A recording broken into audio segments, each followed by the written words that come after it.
période des saisons sèches, les voies secondaires deviennent salissantes. Pour les riverains, c'est une habitude, mais avec beaucoup de dépenses à faire. Je pense que l'État vient arranger la route parce que regardez même vous-même comment la route n'est pas bien. La route n'est pas bien quand on mange souvent à la poussière, il y a tout. Donc ce qu'on demande, que l'État vienne nous arranger la route, c'est tout. Mais sinon nous sommes embêtés parce que nous avons des enfants, on a des enfants aussi. Le linge à laver, lorsque nous lavons le linge, nous installons. Vous voyez d'autre part, c'est la poussière qui nous entasse. Mais cela n'est qu'une question de temps. Grâce au projet d'aménagement des voies urbaines, ces voies secondaires non bitumées ne seront pas en reste. Effectivement, entrant dans le cadre des 100 jours du chef de l'État, ma tutelle m'a saisi, pas seulement moi, les autres délégués, pour la réalisation de certains massifs versants. Vous avez par exemple derrière le quartier Ibanga, des caniveaux qui sont complètement bouchés, qu'il va falloir refaire parce que ça provoque des inondations et c'est le moment propice, je pense, de le faire.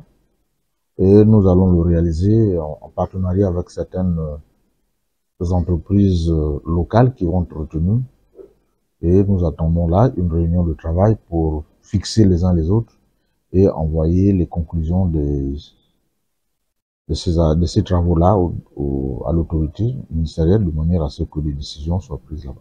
À l'ère de la 5e République et dans un contexte de politique de développement, les populations trouveront satisfaction. Un peu de patience ne se refuse pas.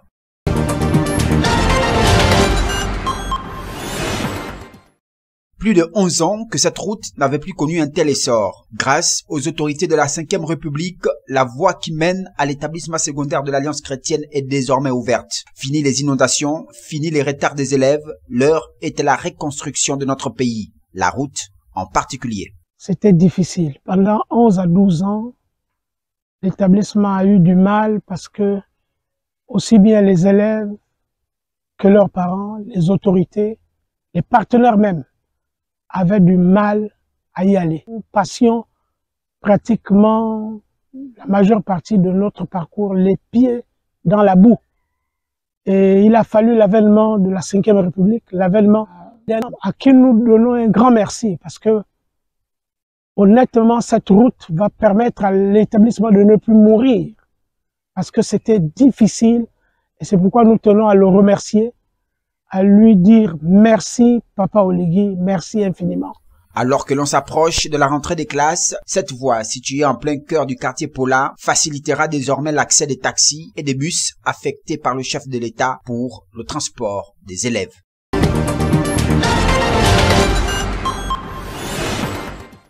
Département de Mongo, ici, c'est l'état de route qui plonge les populations en baisse d'activité. Avec le mauvais état des ponts, il est quasiment difficile de regagner la ville, avec tous les risques possibles. L'état de notre route est vraiment dégradant. Donc nous avons deux ponts presque cassés. Nous avons premièrement le pont de Gala qui est cassé, donc nous passons maintenant dans l'eau. Quelque chose qui n'est pas vraiment qui n'est pas bon. Pourquoi? Parce qu'il y a des malades, il y a des urgences. Et imaginons-nous qu'il y a l'eau, que le pont, la rivière est vraiment inondée. Nous ne pouvons pas passer et ça peut appeler un mort d'homme. Et nous avons le deuxième pont d'Ouki, vers le deuxième canton.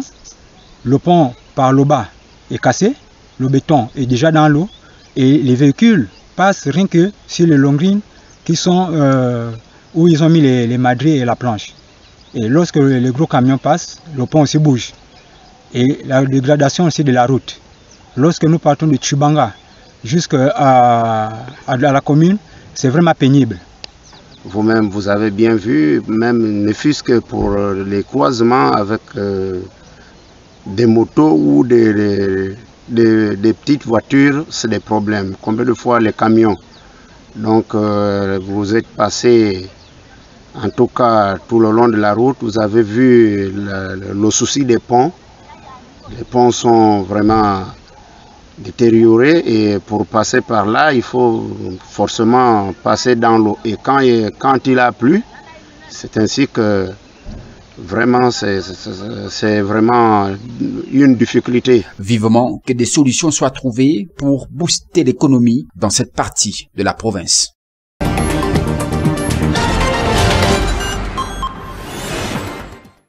Tshibanga Masanga abrite dans quelques heures la célébration du coup de libération dont les manifestations sont prévues ce 30 août, où plus de 3000 âmes sont attendues à cet effet. Mais comme le dit ce proverbe, mieux vaut prévenir que guérir. Tel est donc le sens de la descente de terrain du comité multisectoriel de lutte contre le sida qui procède à la distribution des préservatifs dans les motels et hôtels, sites qui accueillent bon nombre de compatriotes venus pour la circonstance. Cette activité qui consiste à distribuer les préservatifs dans les motels et hôtels de Tshibanga va de plein droit avec la célébration de la journée de la libération qui aura lieu dans la province de Nyanga et principalement dans la ville de Tshibanga. Nous avons reçu des compatriotes qui viennent, des grandes délégations qui arrivent, qui sont logés dans les hôtels et motels, et notre province, on les déclaré comme étant la province la plus infectée.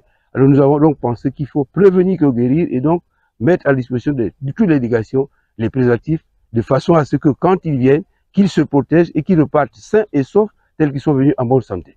Et le message pour nous, c'est de faire en sorte que les gens prennent conscience que la prévention est la meilleure des choses et par le préservatif, c'est le moyen le plus sûr pour éviter non seulement les infections, mais aussi nous laisser des filles en grossesse parce que la grossesse passe par là.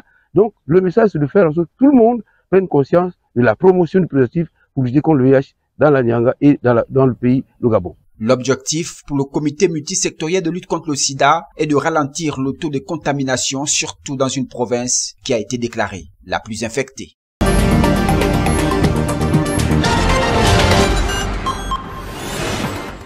Dans cette tribune intitulée L'appel de l'histoire, publiée dans la presse locale ce jour, les auteurs dénoncent ce qu'ils qualifient de tri autoritaire dans le processus électoral, avec une douzaine seulement de candidatures retenues sur plus de 80.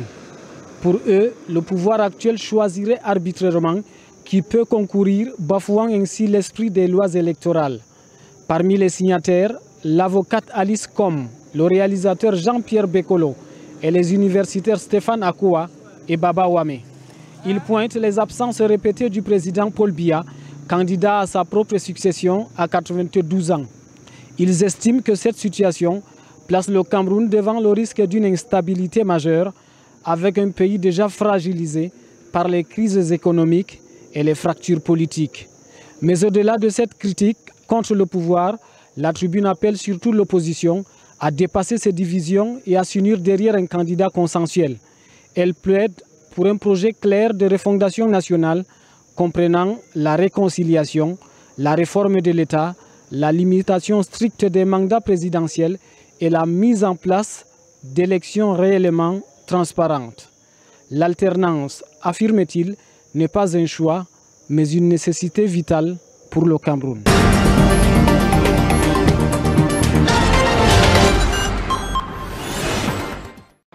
Sidi, 22 ans, psychotique, se repose.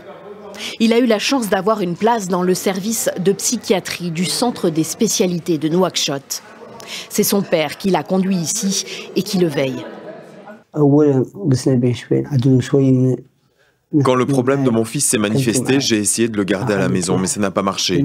Je l'ai amené ici et le docteur m'a expliqué que probablement il se droguait. Les familles tentent souvent des traitements traditionnels avant d'envisager une hospitalisation.